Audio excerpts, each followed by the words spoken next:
Sveicināti Delfi TV skatītāji sarunu ciklā Advokātu studijā. Šis ir raidījums, kurā kopā ar pieredzējušiem advokātiem mēs runājam par biznesā un sadzīvē aktuāliem jautājumiem no juridiskā skatu punkta. Šis raidījums top sadarbībā ar advokātu biroju Sorainen, un tas ir redzams ne tikai Delfi platformā, bet arī YouTube un Spotify vietnē. Un šodien mūsu uzmanības centrā ir nodokļi. Nodokļu plānošana, strīdi ar vidi, likuma pārkāpumi. Kas ir likumīga nodokļu nemaksāšana un kur sākās krimināla atbildība? Es esmu advokāts Andris Tauriņš, un kopā ar mani šodien ir divi kolēģi, kas savu karjeru ir veltījuši nodokļu tiesībām un katru dienu konsultē klientus nodokļu jautājumos. Un mūsu viesi ir zvērnāts advokāts Sorainen partneris, nodokļu eksperts un TV4 seriāla nodokļu stāsti autors Jānis Taukačs. Labrīt! Čau! Un zvērnāta advokātu biroja Everšets Suderland Bitāns partnere, nodokļu prakses grupas vadītāja Anete Marhele. Labrīt! Labrīt! Tad abiem ir ievada jautājums iesildošais, kā jūs kļuvāt par advokātiem un tieši nodokļu tiesību advokātiem. Sāksim, Anete, ar tevi.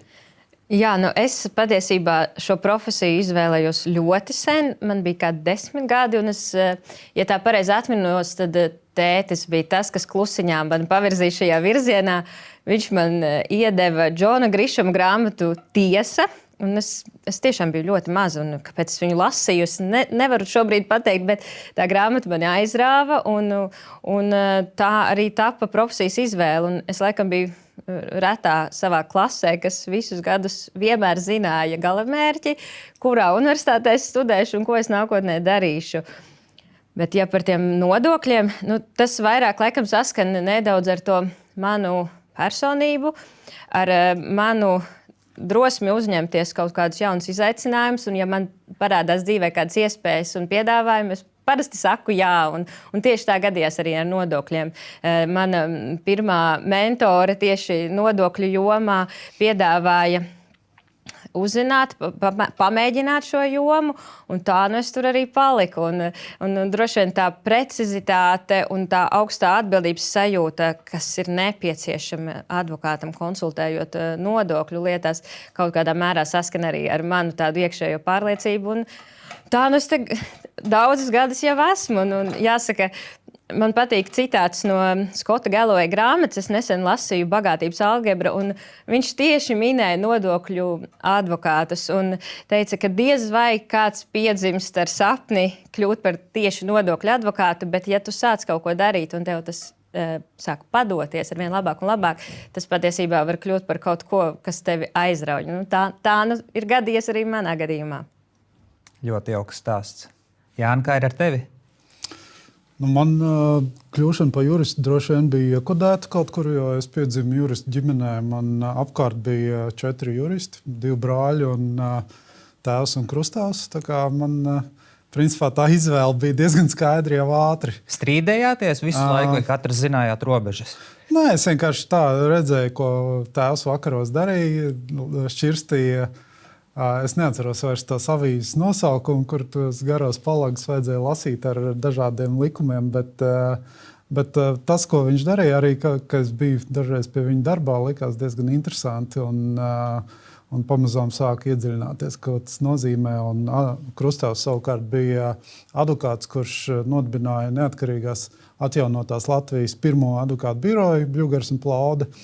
Tā kā viņš arī diezgan daudz man palīdzēja šajā te izvēlē. Un pēc tam, protams, ka kaut kādā brīdī sakritības pēc sāku konsultēt par nodokļu jautājumiem.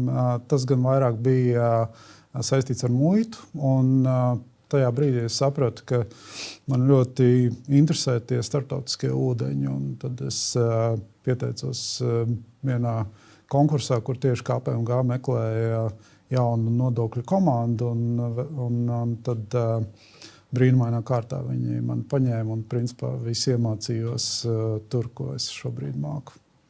Un Sorainen, tu esi cik ilgi jau? 23. gadu, jā. Drīz 4. gadsimts. Jā. Nu, labi, tad ķersimies pie lietas par advokātu lomu. Tad advokātu loma nodokļu plānošanā, ar ko atšķirās advokāts no grāmatveža, jo daudzi iztiek tikai ar grāmatvežiem. Un tad varbūt pastāstiet, kas ir nodokļu plānošana un kāpēc tajā ir paredzēta kaut kāda loma advokātiem varbūt. Jā, es teiktu, grāmatvedis uzdos jautājumu, kā mēs pareizi šo iegrāmatosim, kā mēs to atspoguļosim grāmatvedībā. Bet tur, kur sākās tā advokāta loma, ir izvērtēt, vai šis darījums vispār ir pareizi strukturēts, vai tam ir jānotiek šādi, kādi tur ir riski un vai tā ekonomiskā būtība saskan arī ar tiem darījuma dokumentiem. Un tā tad arī faktiski ir tā robeža vērtēt, kā uz šo lietu varētu paskatīties valsts ieņēmuma dienests, ja te izceltos kāds strīds. Protams, tajā brīdī, kad mums jārunā par jau kādām sarežģītām dalībnieku attiecībām, grupas savstarpējiem darījumiem, par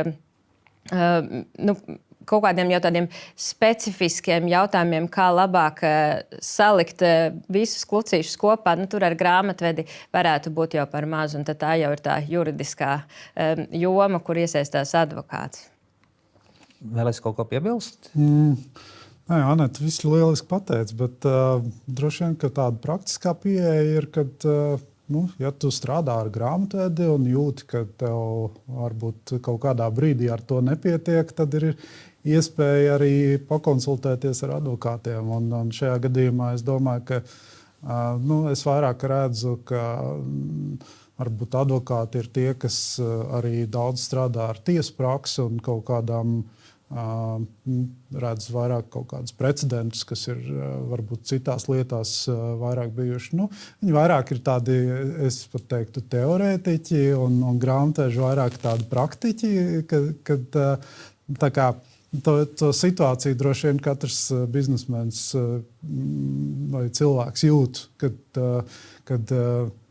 nepietiek ar to grāmatu, tad iespēja vēl kaut kādas papildus spēkus arī pieaicināt no citas puses. Droši vien skatītājiem un it sevišķi uzņēmējiem var būt jautājums, kur ir tas kaut kāds slieksnis, sāpju slieksnis, cenas slieksnis, kur ir vērts jau tiešām pakonsultēties pie advokāta, lai iegūtu otro viedokli, jo ikdienas jautājumos, protams, mēs iztiekam ar grāmatvedi, bet kad sāk palikt sāpīgi.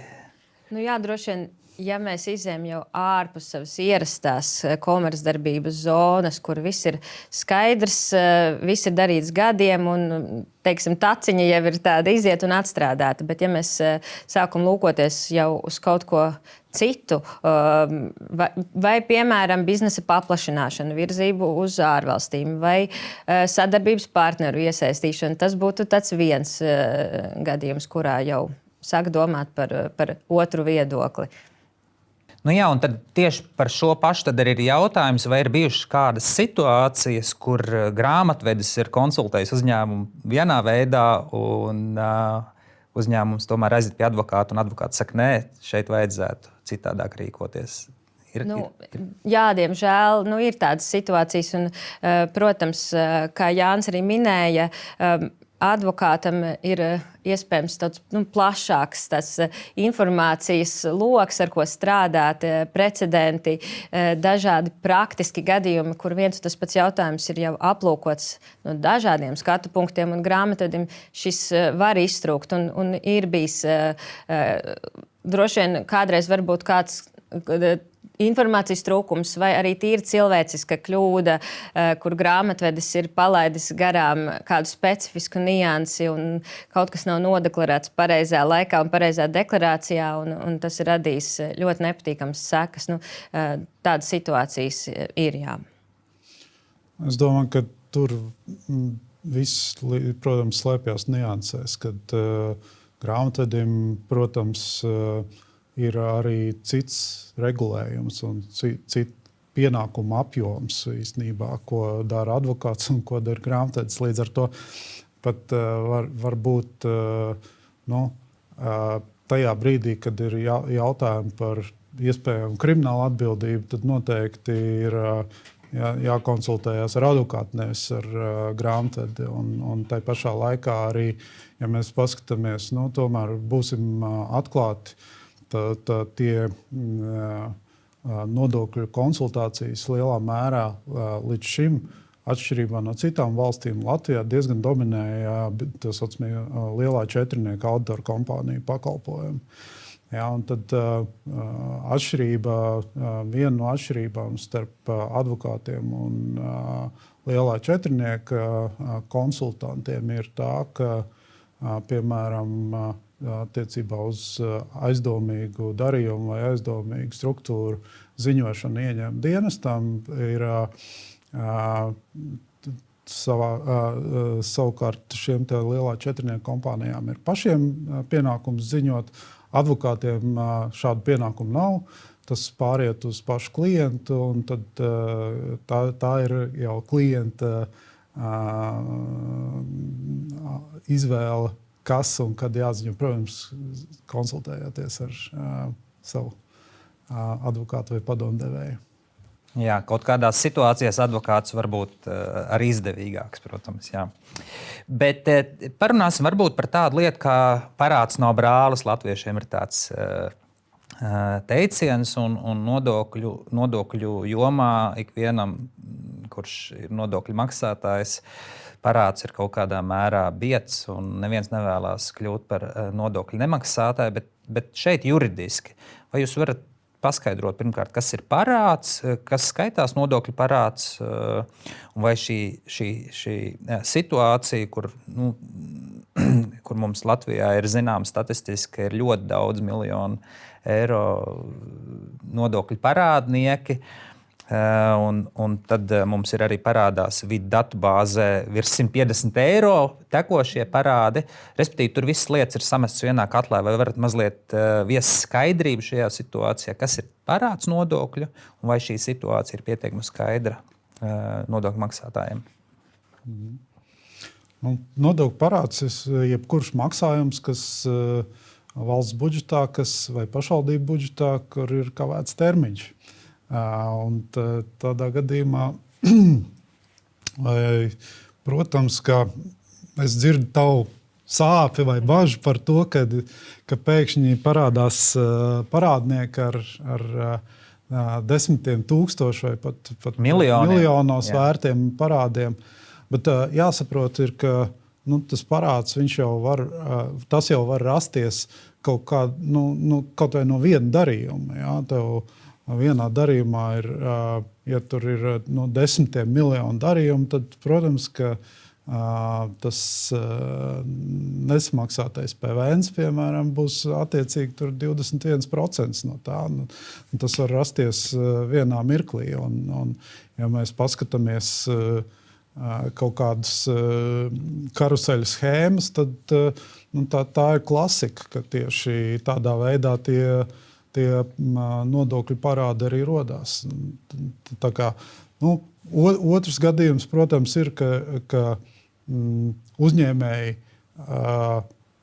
dara visu un cer, ka tagad es samaksāšu algas un pēc tam tūlīt man būs naudas plūsma, lai samaksātu šos te nodokļu parādus. Tad jārēķina, es skatos, ka daudz rēķina, kas ir izdevīgāk, vai tie 18% gadā, kas ir jāmaksā valstī par nokavētiem nodokļu maksājumiem, vai atkal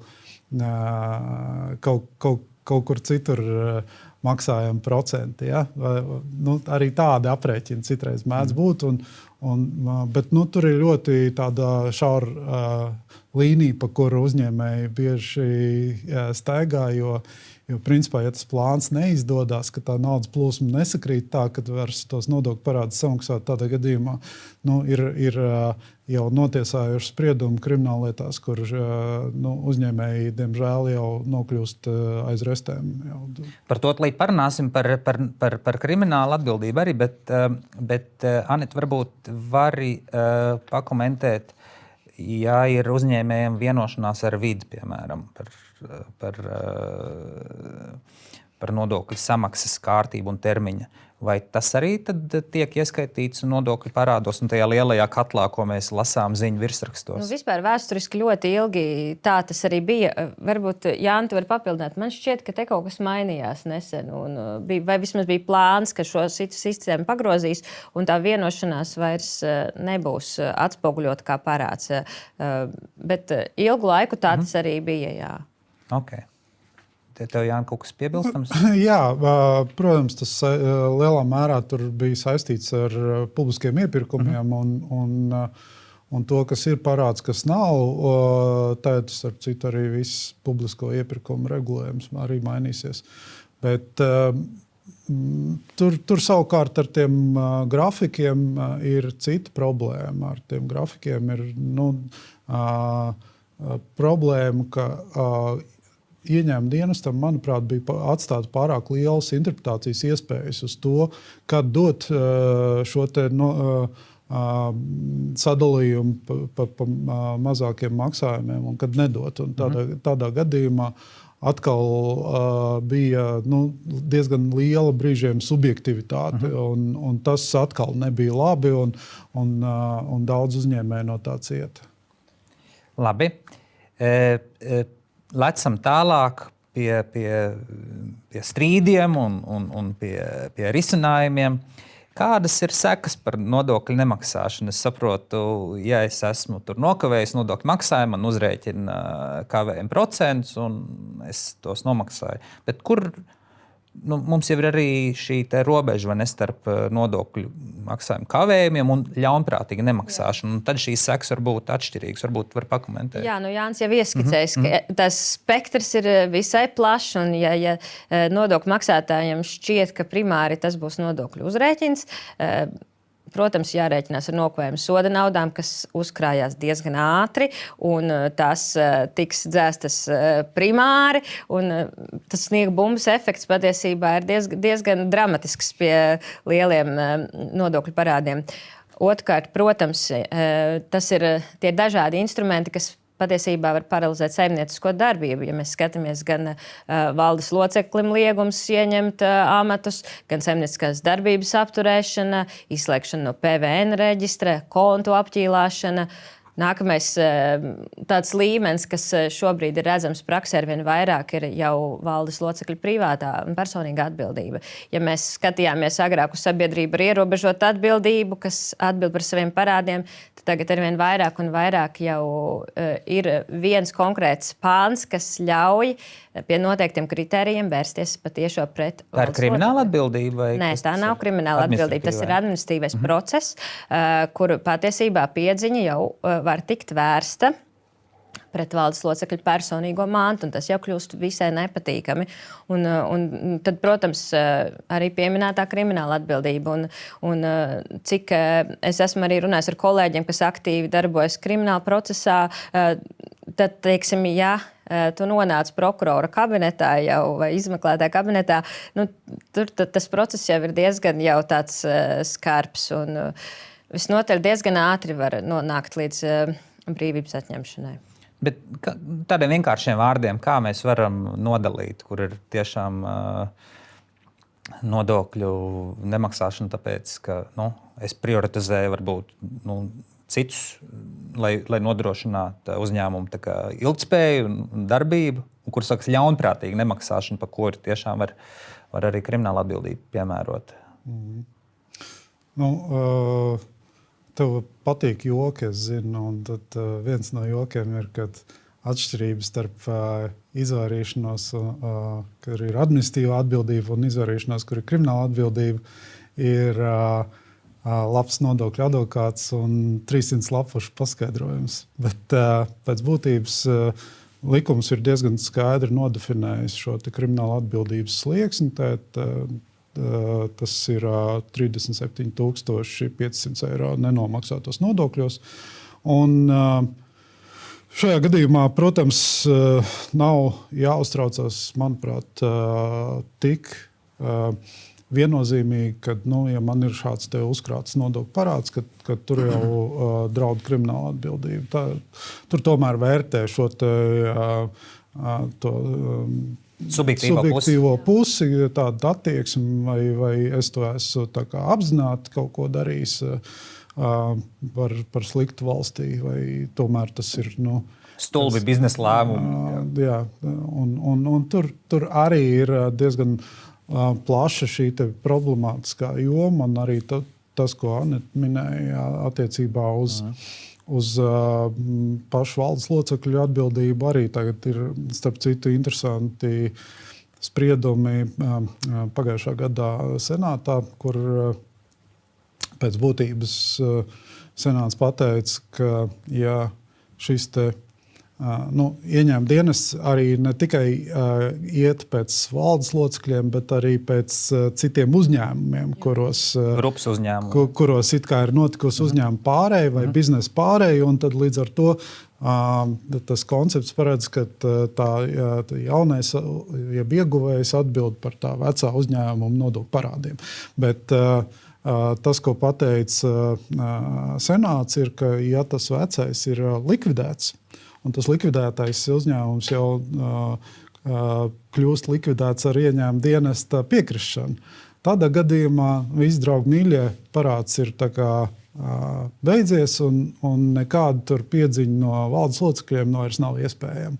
Līdz ar to arī tādā ziņā... Tiesiskā paļāvība, ka Vits ir tomēr devis savu piekrišanu. Jā, un es domāju, tā ir liela problēma vispār tajā biznesa vidē šobrīd, kāda tā tiek veidot Latvijā, ka mēs esam super priecīgi, ka mums uzņēmums var ļoti ātri izveidot un veikt dažādas biznesus, un tas ir ātri un vienkārši, bet likvidēt uzņēmumu ir ļoti ilgi un citreiz sāpīgi. Un tagad, paldies Dievam, šajā ziņā nāk palīgā Eiropas Savienība ar savu EU Inc.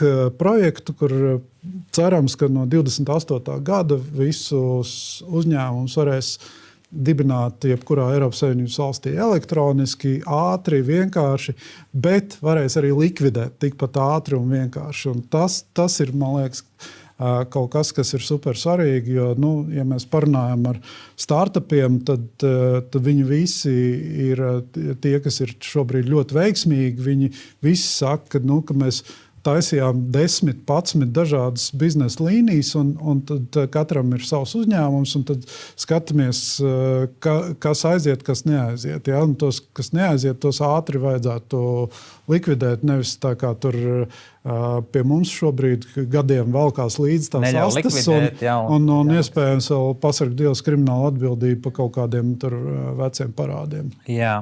Uzņēmēji arī ļoti daudz baidās no tāda procesa, kas saucās nodokļu audits, un tad tās ir negulētas naktis, un cilvēki mēģina salasīt čekus un meklē, kur kas paslēpts ir.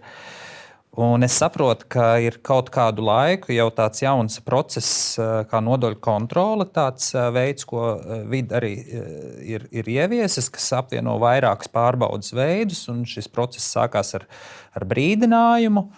Un varbūt varat pastāstīt no jūsu pieredzes, kāda ir lielākās kļūdas, ko uzņēmēji pieļauj šajā procesā, un no kā vajadzētu izvairīties? Jā, praksē, protams, viena no tām kļūdām ir mēģinām sākumā paši kaut kā risināt pēc sajūtām, vadoties pēc emocijām.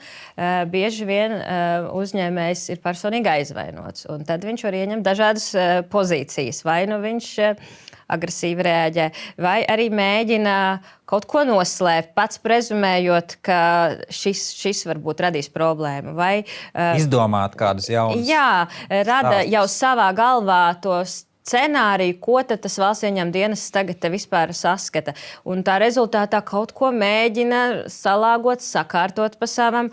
Un bieži vien, diemžēl, tajā procesā rodās daudz pretrunas. Teiksim, tā ekonomiskai būtība ar dokumentiem un ar to stāstu sāk rasties pretrunas. Un, jāatcerās, ka tas stāsts, ko tu ieliec pašā sākumā, tas parasti ir tas galvenais stāsts, par kuru runā arī tiesa.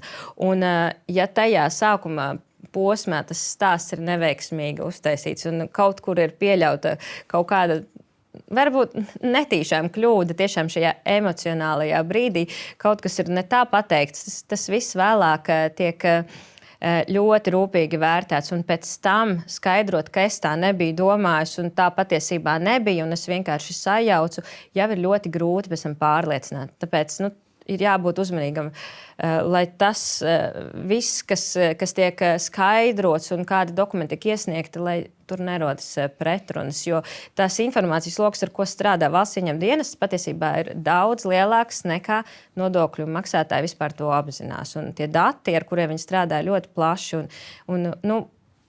Ierēģi ir kompetenti, gana kompetenti, lai spētu tos datus salikt kopā un saskatīt arī.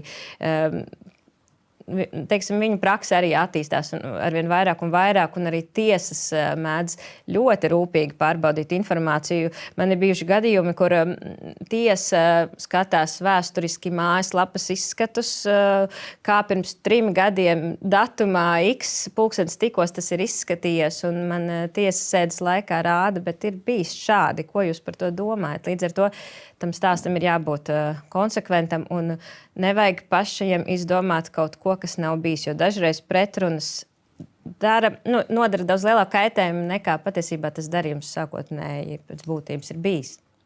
Jāni, šajā vida audita procesā, cik aktīvi uzņēmēji iesaista advokātus, lai palīdzētu šajā tieši stadijā? Man tev pretjautājums, Andri. Tu zini, cik pēdējā statistika rāda, cik auditi Latvijā bijuši, vida auditi? Nav nejausmas. Es zinu. Jaunākā statistika, ko es redzēju, ir, ka 24. gadā bija 3 auditi pa visu gadu. Tā kā auditu faktiski vairs nav. Tā vidas stratēģija mainījās, un viņi šobrīd pēc būtības tiešām liek uzsvaru uz to nodokļu kontroli. Un te ir ļoti svarīgi saprast, kas ir nodokļu kontrole, un nepalaist garām kaut kādas administratīvā procesa knifiņus. Jo pēc būtības, ko dara ieņem dienas, viņi atsūta tev nevainīgi konsultē vispirms jautājumu sarakstu, un tad tu tā kā mēģini uzreiz cilvēcīgi atbildēt. Un tajā brīdī, protams, jāņem vērā, ka viss pēc tam var vilkties līdzi tur gadus, vairākus gadus, ja tas nedod Dievs nonākt tiesā. Un tad to visu, protams, vilks ārā un redzēs. Bet arī pašā sākumā var būt ļoti svarīgi knifiņi, kas ir jāsaprot, ka piemēram, ir tas pats senāts interpretējis, ka kurā brīdī uzsākās šis administratīvais process, un tad cik daudz ieņēmuma dienestam ir laika, kurā brīdī ko darīt. Un tur arī daudz kur var vinnēt lietas, jo pēc būtības tas arī vidam ir tas process salīdzinoši jauns, un tad līdz ar to viņi arī citreiz tādā brīvgaitā peld, kur ir process un kur nav process. Viņi makšķerē, ja? Uzdod jautājumus un tu it kā nevainīgi atbild, bet tajā brīdī jau pēc būtības process ir sācies. Un kaut kādā brīdī, ja tev tās atbildes vidam nepatiks vai šķitīs, ka viņi atbild jau iet pa apli, un es neko jaunu nevaru pateikt, vai nevaru jaunas dokumentus iedot, tad principā jau var sekot nodokļu rēķins, un tas ir uzreiz jau daudz skarbāk. Līdz ar to es teiktu, ka ir ļoti nopietni jāpiedomā jau tajā brīdī, kad tu saņem jautājumus. Es varētu nedaudz papildināt tas, ko es esmu redzējis arī praksē. Tā komunikācija šobrīd dienestam ir ļoti draudzīga ar tādā sākuma stadijā, un uzņēmēji mēdz arī ļoti uzticēties tam, ko viņiem pa telefonu skaidro. Un dažreiz tīri cilvēciski nesaprotot, kas ir uzrakstīts, ir zvans, ir saruna, un uzņēmējs mēģina skaidrot, kā tas bija, un kopā ar konsultantu izdomāt, kā tad labāk uz šo atbildēt, un nodokļu administrācijas konsultants iesaka kaut kādus idejas, kādu dokumentu te uzrādīt, kā būtu jārēģē uz šo jautājumu. Un tad tas nodokļu maksātājs ir paļāvies uz to un tieši tā izdarījis. Un beigās, kad tas process ir aizvirzījies nedaudz tālāk, tad izrādās, ka tā nebija gluži pareizākā pieeja. Un tas padoms varbūt nebija pavisam precīzi, un atpakaļ šo situāciju vairs nevar atšķetināt. Un tieši tādēļ atkal jau ir jārunā par to advokātu lomu. Un varbūt, ja nav īsti skaidrības, kas no manis šobrīd tiek sagaidīts, varbūt ir vērts 1 stundu veltīt sarunai ar advokātu un kopā izdomāt, kas no manis te tiek sagaidīts, nevis vienmēr paļauties uz to, ko pasaka konsultatīvajā tālrunī. Jā, tas nozīmē, ka tālruni nevar saukt pie atbildības, bet var paļauties uz vidu uzziņu. Tad šis administratīvo tiesību instruments, kur mēs uzdodam jautājumu, un vidi ir jāatbild pēc likuma, kā konkrēto jautājumu interpretēt. Sakiet, cik aktīvi izmanto uzņēmēji šo iespēju? Manā praksē ir daudz patiesībā. It īpaši tas droši vien ir izskaidrojams ar to, ka man sanāk strādāt ar lielu skaitu starptautisku darījumu. Un tad, kad ārvalstu investors nāk uz šo vidi, viņiem ir diezgan ierasti uztaisīt tādu priekšspēju un iegūt tādu noteiktību kaut kādos jautājumos. Un līdz ar to ārvalstu klients gandrīz vienmēr vēlēsies kaut kādā šaubīgākā jautājumā paprasīt uzziņu, ja advokāts tā būs ieteicis. Ir pat gadījumi, kad jautājumos, kuros faktiski nav interpretācijas iespējas, tāpat mīļā, miera, laba ārvalstu investors gribēs paprasīt uzziņu. Citādāk ir ar vietējiem nodokļu maksātājiem, joprojām, man liekas, nedaudz iekšā sēž daudziem tā sajūta, ka es labāk neprasīšu, izkustināšu kaut ko, ko nevajag izkustināt, pievērsīšu uzmanību lieki. Un atnāks mani sāks izskratīt no biksēm ārā. Tu pieminēji šo padziļināto izpēti, jeb due diligence, kā mēs to angliski saucam. Jānis, saka, lūdzu, pirms uzņēmuma iegādes, kad tiek veikta šī nodokļu padziļinātā izpēte, kas ir tas, ko parasti uzņēmumu pircēji šeit cenšas atrast un ko viņi atrod, ko faktiski nevar redzēt finanšu pārskatos?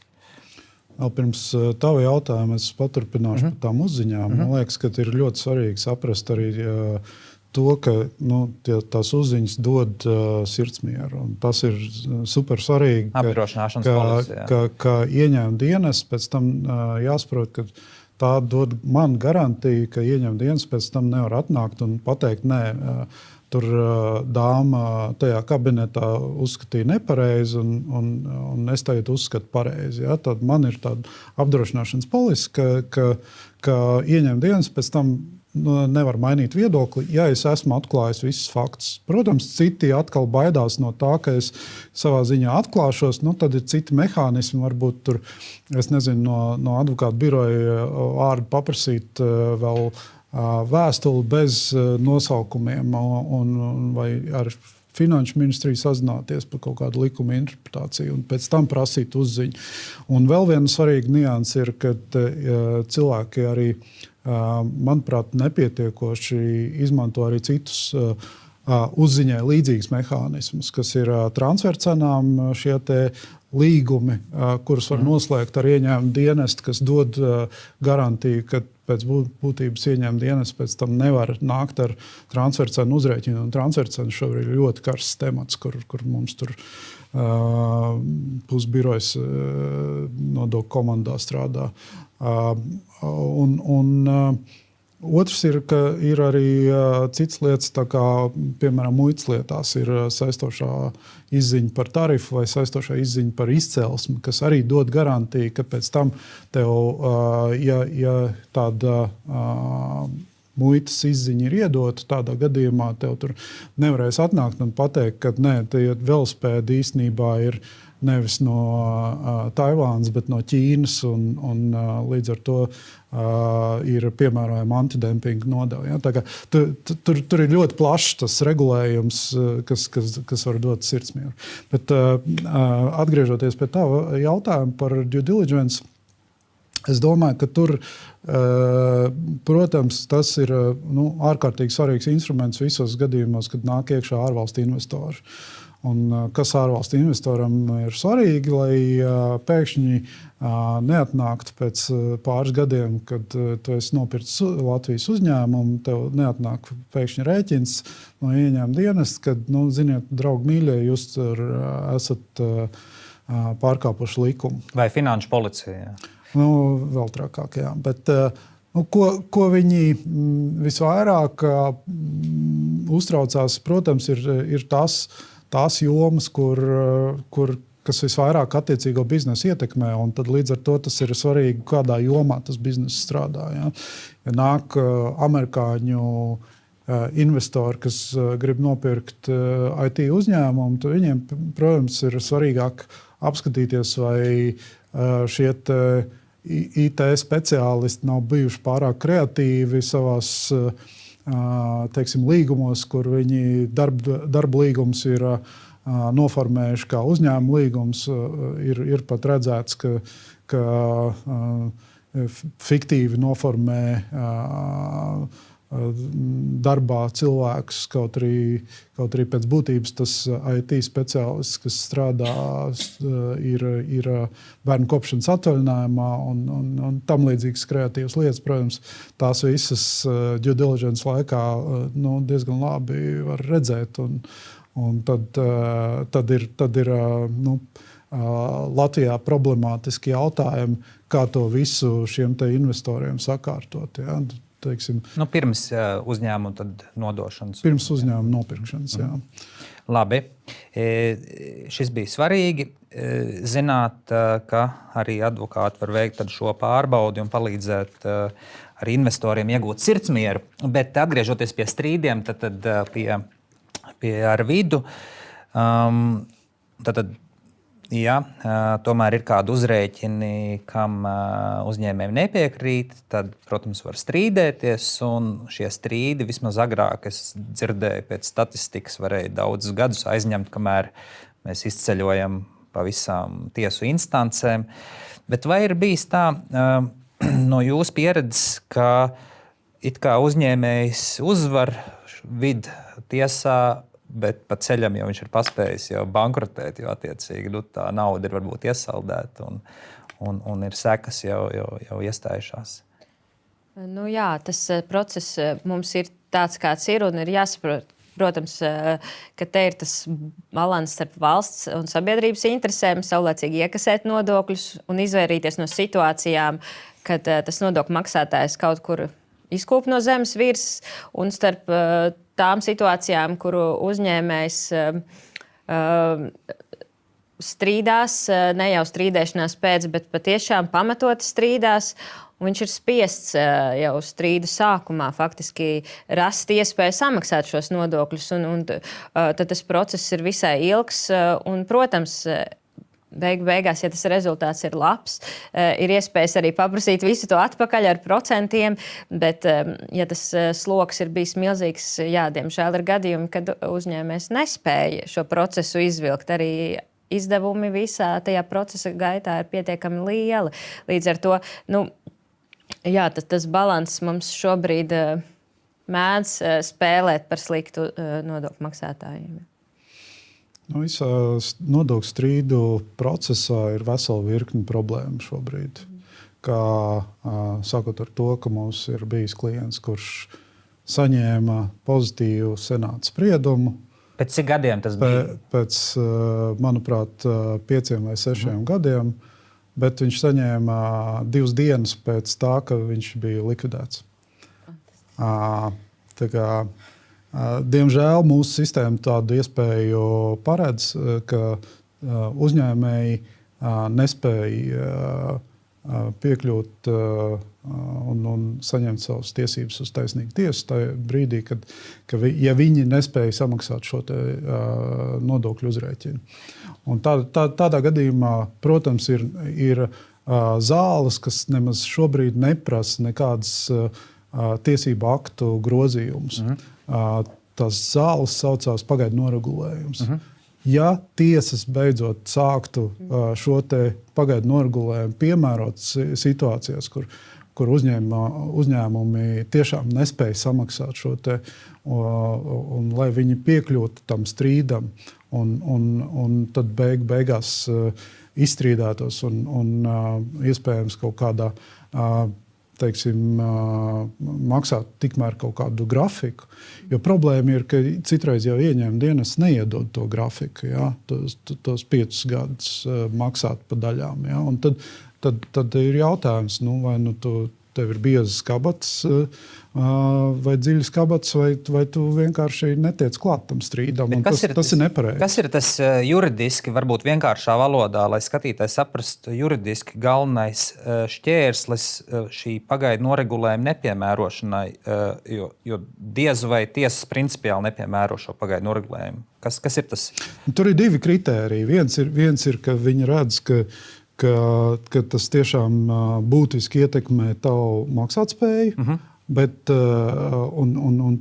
to, protams, ka tiesas var objektīvi vērtēt, bet problēmas ir ar otro kritēriju, kad viņiem pirmšķietām ir nepieciešams pārliecināties, ka tas strīds ir par labu man. Un tur ir ļoti, protams, subjektīvs vērtējums. Un tad, protams, ir samērā liels risks no tā viedokļa, ka tiesām jāvērtē ir, ka visa strīda garumā tad nauda būs pie uzņēmēja, nevis pie valsts, kas, starp citu, ir normāla situācija daudzās citās valstīs. Nes kāpēc pie mums to nevar ieviest. Bet, tad, ja vismaz ir nauda pie valsts, tad ir jābūt sistēmai, ka vienmēr uzņēmums dabū šo te vismaz 5 gadu samaksas grafiku. Un tad ieņēmuma dienests jau var skatīties. Ja es ievēroju to grafiku, tad principā kādas problēmas. Bet gadījumā, ja es sāku kavēt, tad ir šī piedziņa, ko viņi tāpatās piedzīst. Es domāju, tas ir prakses problēma, nevis pat likumdevēja problēma. Tad mēs ar šo raidījumu varētu aicināt mainīt tiesu praksi un tiesnešus būt drosmīgākiem un piemērot pagaidu noregulējumu biežāk. Jā, Jāni, cik tevā praksē bieži ir pagaidu noregulējums? Es faktiski neesmu redzējusi. Vispār. Jā, tas ir tas traģiskais, ka instruments, kādreiz saka, ir, bet viņš netiek pielietots. Jā. Droši vien ir tā psiholoģiskā sajūta tiesai, ka izšķirsim lietu pēc būtības, un tad sapratīsim, ir vai nav vainīgs, nevis censties iedziļināties un iekāpt šī uzņēmēja kurpēs, ka man ir jāizdzīvo. Un ar strīdiem vēl viena liela problēma, kad tad, kad tu esi izstrīdējies un vinnējis lietu, kas, starp citu, nenotiek tik reti, kā ieņēmuma dienests mēģina to pasniegt.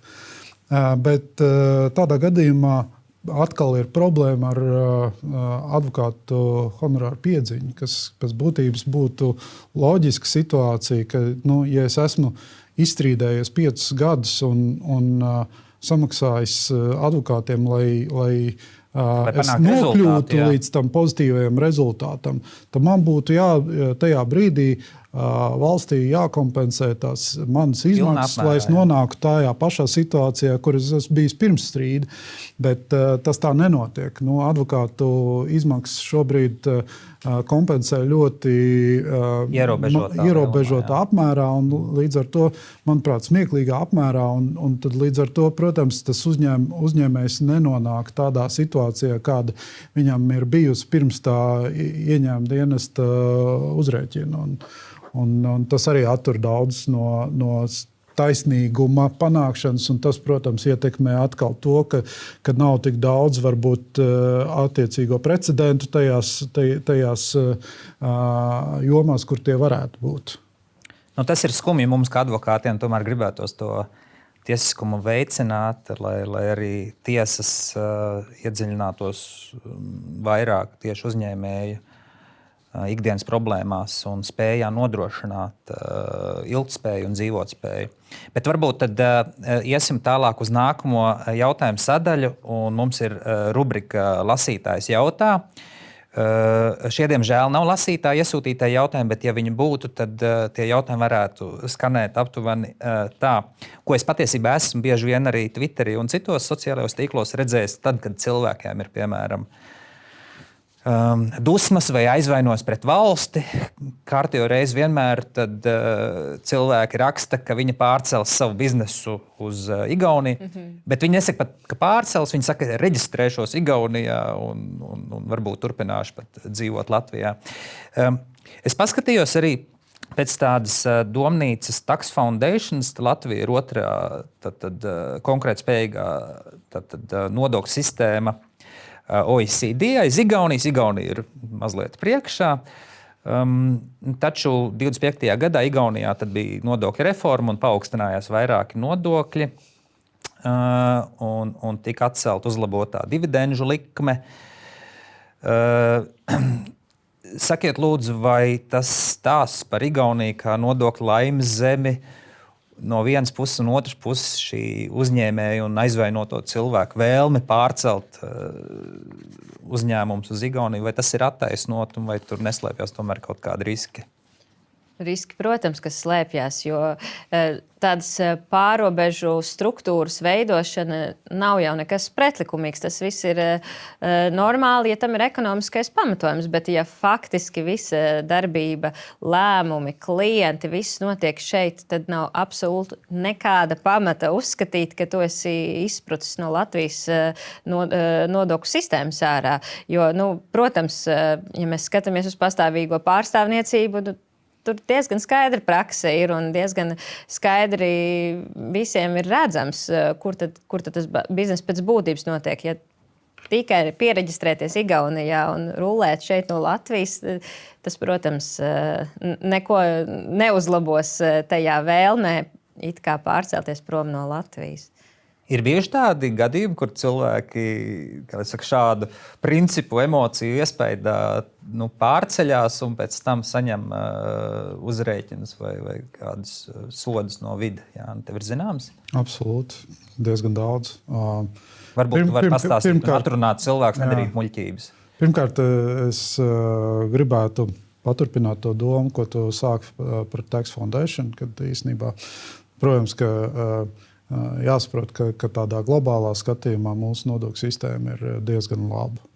Un, protams, viss slēpjas niansēs, kas kuram uzņēmējam, kurā brīdī sāk traucēt, un tad jāmeklē tam risinājumu. Bet risinājumam, protams, jābūt ļoti prātīgam, lai nesanāk tā, kā šobrīd diezgan aktīvi kaut kādā brīdī ieņēma dienests un arī nodokļu policija sāk pievērsties uzņēmumiem, kas ir reģistrēti Igaunijā, jāsaka arī Lietuvā vai citos valstīs, piemēram, Kiprā arī ir redzēts, ka principā ieņēmuma dienests ļoti interesējās, kas tur reāli notiek attiecībā uz holding kompānijām, kurās akcionāri ir Latvijas nodokļu rezidenti.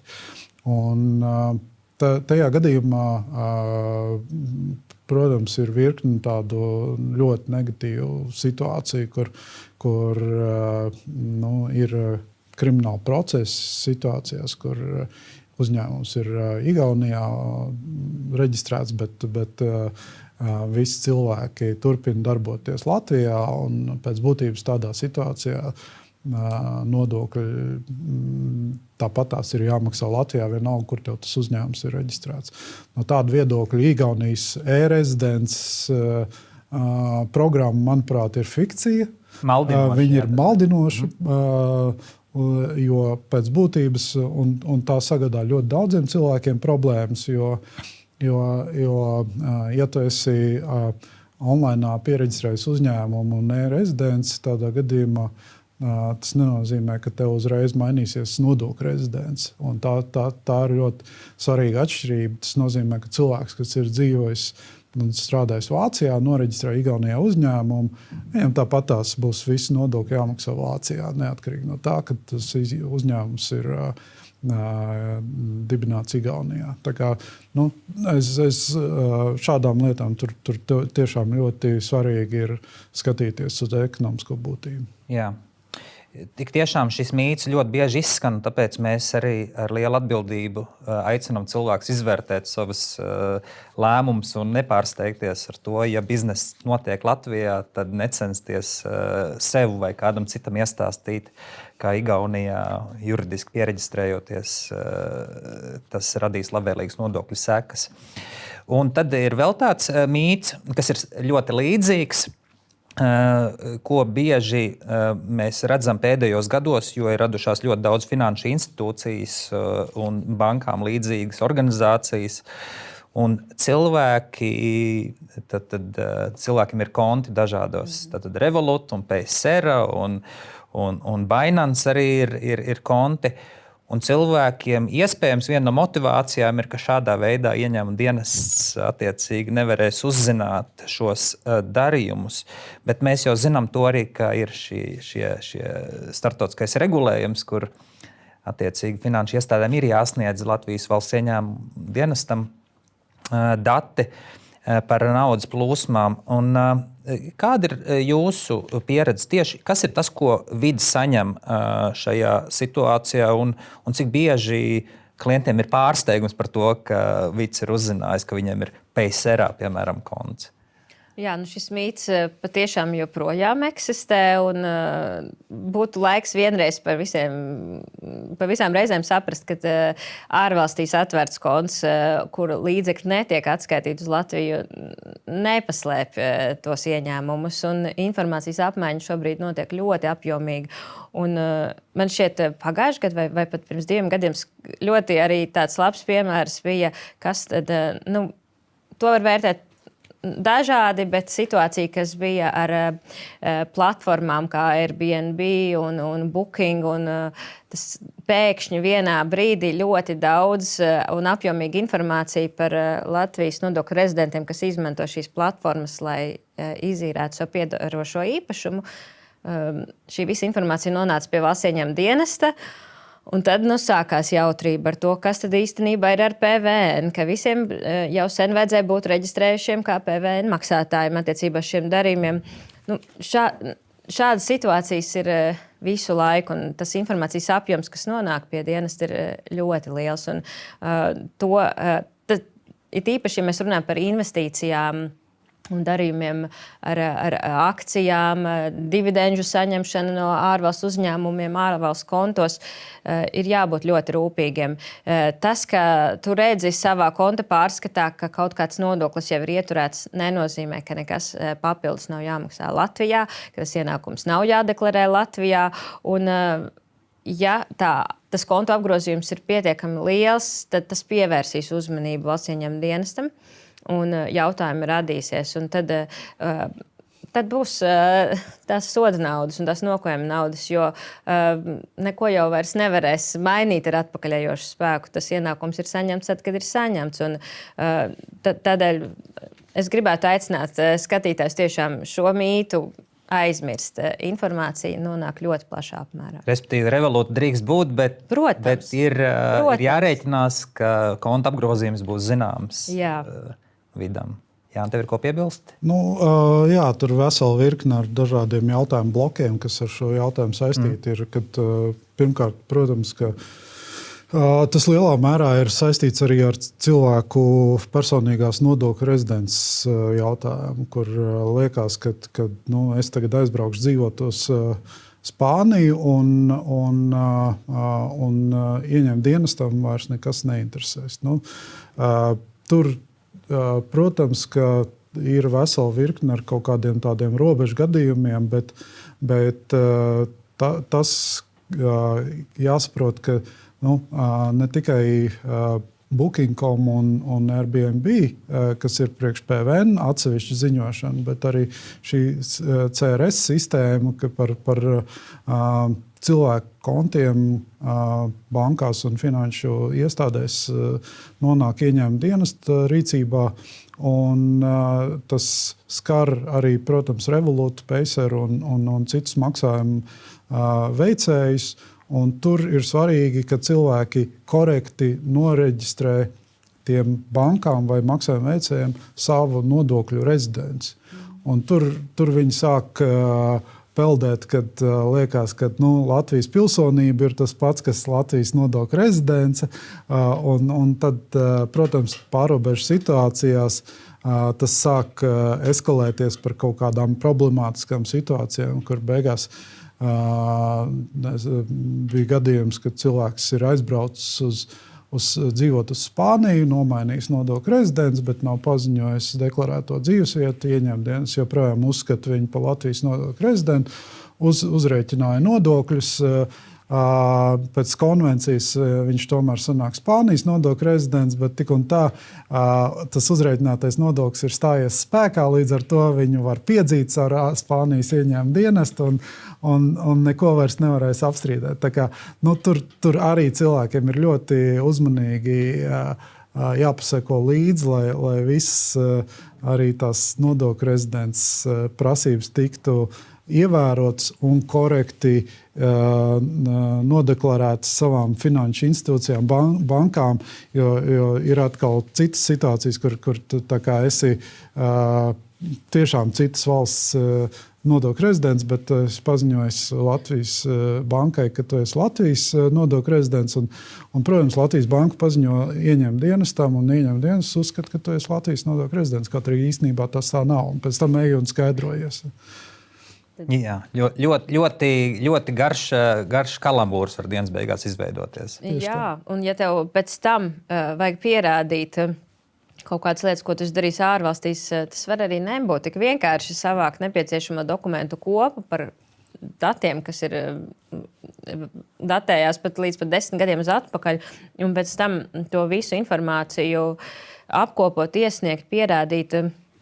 Tas ir visai sarežģīti, un šie rezidents jautājumi tiešām, man liekas, pārāk maz tiem tiek pievērsta uzmanība, un tā cilvēku mobilizācija ir milzīga, un es padzīvošu tur, pastrādāšu šur, un beigu galā nesakārtoju šo jautājumu nekur, un tad, kad rodas tie jautājumi, tad pēc tam ir jau grūti strīdēties. Mums tuvojās raidījuma beigas, un es tomēr gribēju mazliet vēl par tādām globālākām lietām, ja varat īsi iedot savu vērtējumu. Kas ir tie aktuālākie likuma pārkāpumi, kas tieši nodokļu jomā, kas traucē Latvijai attīstīties jūs ieskatā? PVN karuseļi vai tas ir atrisināts jau? Latvijā šobrīd ir divas lielākās problēmas - PVN karuseļi un aploksņu algas. Vēl joprojām PVN karuseļi arī? Jā, absolūti. Un tie PVN karuseļi, viņi jau pēc Latvijas šī brīža statistikas mēs izskatāmies Eiropas kontekstā ļoti labi, kur tas apjoms, naudas apjoms, ko mēs neiekasējam gadā, PVN-ā ir kaut kur ap 200 miljoniem. Igaunijā tie ir ap 400 miljoniem, un Lietuvā tie ir ap miljardu gadā. Katru gadu. Beidzot, mēs kaut kur esam priekšā. Bet tie PVN izkrāpēji, viņi jau ir ļoti mobili. Viņi vienu brīdi var būt Latvijā, vienu brīdī Austrijā un citu brīdi atkal.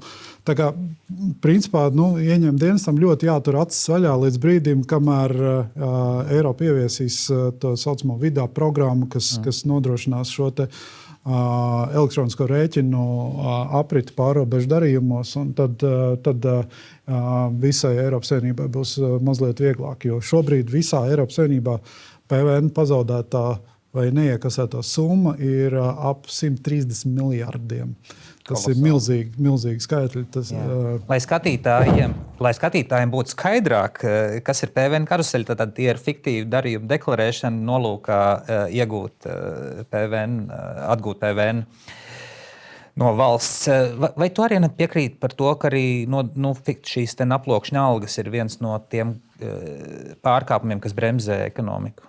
Jā, tas vispār ir tāds komplekss jautājums par to, kāda mums ir tā nodokļu likme. Tas kopējā darbaspēka nodokļu likme ir pietiekami augsta, un tas noteikti arī kaut kādā mērā, diemžēl, veicina šo situāciju. Bet otrs jautājums arī, kas man personīgi jau kādu laiku nedara mieru, ir, kas tad ir vispār uzņēmuma līgums Latvijā? Tas regulējums ir tik novecojis, un it kā mums ir ļoti, ļoti plašas interpretācijas iespējas, kad faktiski pakalpojumu sniegšanu var automātiski padarīt par nodarbinātību. Un tas arī noteikti kaut kādos gadījumos attur cilvēkus visu sakārtot un darīt līkuma ietvaros. Jo es esmu redzējusi tiešām gadījumus, kad pakalpojums pēc savas būtības, tas ir pakalpojumu līgums, bet ņemot vērā to ļoti plašo kritēriju kopumu, izpildoties kaut vienam, šis pakalpojums var tikt atzīts par nodarbinātību, tad cilvēki baidās to risināt tā, kā tas būtu jārisina, jo baidās, ka beigās tā būs nodarbinātība ar visām no tā izrietošajām sekām. Un man ļoti gribētos, lai mēs ejam līdzi laikam, ņemot vērā arī to, kādā veidā vispār šobrīd notiek nodarbinātība. Ir platformas, kas piedāvā savest kopā pakalpojumu sniedzēju un pakalpojumu ņēmēju ļoti dinamiski, biznesam draudzīgi. Ja man rīt noliktavā vajag 10 papildus darbinieku, jo ir ienākusi milzīga apjoma krāva, es varu iet šajā platformā un piemeklēt sev cilvēku, kas atnāks rīt, vai 10 cilvēkus, kas rīt atnāks. Un, ja šajā visā situācijā pastāv šaubas, vai es būšu atzīts tajā brīdī par darba devēju, tas, protams, kaut kādā mērā veicina to aploksņu algu stāstu. Es ceru, ka mēs beidzot arī paiesim uz priekšu un atbilstoši laikam un tam, kā notiek vispār darbinieku kustība, sāksim arī citādāk skatīties uz to, kas ir uzņēmuma līgums un kas ir darba līgums. Bet nodokļu sistēmā pēc būtības mēs šobrīd skaldam matus. Ja, ir viena tikai nopietna problēma. Tas ir ekonomikas apjoms. Ja mums ir ekonomika 40 miljārdi, tādā gadījumā, protams, ka vislabākais veids palielināt nodokļu masas apjomu ir palielināt ekonomiku uz 400 miljārdiem, kas ir īrijā. Ja, pie līdzīga apjoma valsts. Līdz ar to es domāju, ka ja mums ir galvenais, kā mēs varam piepildīt valsts kasi, ir domāt par investīciju piesaisti un eksporta atbalstu. No tavas mutes dieva ausī. Un noslēdzošais jautājums, kā vienmēr, ir joks no dzīves par advokātiem vai par nodokļiem. Jā, par nodokļu advokātiem es esmu dzirdējusi tādu smieklīgu joku, ka mēs esam vienīgie, kas vienā teikumā var atrast vairākas interpretācijas, klientam tās izskaidrot, izrakstīt rēķinu par visām 3 interpretācijām, bet nepateikt beigu galā, kuru tad interpretāciju izmantot. Tas kaut kādā mērā dažreiz tā arī ir, un tas ir objektīvu apstākļu dēļ, jo tiešām tās interpretācijas var mainīties no dažādiem apstākļiem. Bet jāsaka, ka mūsdienās tas gluži tā vairs nav, jo klients arī ļoti prasīgs, ļoti zinošs, un klients grib atbildes un rezultātu. Un vairs nav, ja tā var izteikties, populāri pieprasīt garus, izvērstus memorandus, kur tiek apskatīti visi iespējamie riski, un beigu galā tad tam uzņēmējam ir jāsēž un jāizdara savu secinājumu. Klients to vairs negaida. Klients var paņemt arī ChatGPT un ielikt šos 3 atbildes un atrast īsti. Jā. Un tad mēs esam sprukās, jo mums pasaka, tagad lūdzu 1 stundas laikā pasaki, kura no tām 3 atbildēm ir pareizi. Jā. Jāni, tavs joks? Jau jumts tūlīt iegraus. Tu zini, man ir daudz sliktāk ar humoru izjūtu nekā tev, bet es tāpēc izdomāju, ka es pasmiešos pa sevi. Un tas joks bija no dzīves, kad es esmu diezgan aktīvs blogers, un vienam no pēdējiem blogiem es rakstīju par mūsu ziņu izlaidumu Nodokļu vēstis. Tad, kad es to biju uzrakstījis, tad, kā jau katram blogam, es aizēju uz attiecīgo mākslīgā intelekta rīku un paprasu uztaisīt bildīti par to blogu. Un tad pēdējās bija kur es uzrakstīju tajā promptā, kad vajag, lai zēns nodokļu vēstis nes rokā domu laukumā un skrien tā kā. Un tas AI rīks man uztaisa tiešām domu laukumā, skrien ar nodokļu vēstījumu rokā, bet sēne. Es nesaprotu, kāpēc sēne. Beigās skatos tajā promptā, es biju nokļūdījies vienā burtā sēns. Un viņš to sēns paņēma tā kā sēne, nevis tā kā zēns. Brīnišķīgs stāsts. Viens burts. Brīnišķīgs stāsts. Paldies jums! Darbie skatītāji, nekļūstiet par sēnēm. Ja? Šodien mēs daudz runājam par nodokļiem, par nodokļu maksāšanu, par nodokļu nemaksāšanu, par to, kādas ir sekas, ja nodokļus nemaksā, kur ir robeža, kad šīs sekas var no administratīvas atbildības kļūt par kriminālu atbildību, par to, kas būtu jādara Latvijas tiesām un vairāk jāpiemēro pagaidu noregulējumu, lai uzņēmumi varētu izdzīvot, un par to, kā vajadzētu labāk virzīt Latvijas ekonomiku, lai mums visiem būtu labāka dzīve. Paldies raidījumu viesiem, zvērnātam advokātam Jānim Taukačam un zvērnātai advokātei Anetei Marhelei. Atgādinu, ka raidījums top sadarbībā ar advokātu biroju Sorainen, un jūs varat mūs redzēt ne tikai Delfi platformā, bet arī YouTube un Spotify vietnēs. Uz tikšanos nākamajā epizodē. Visu labu!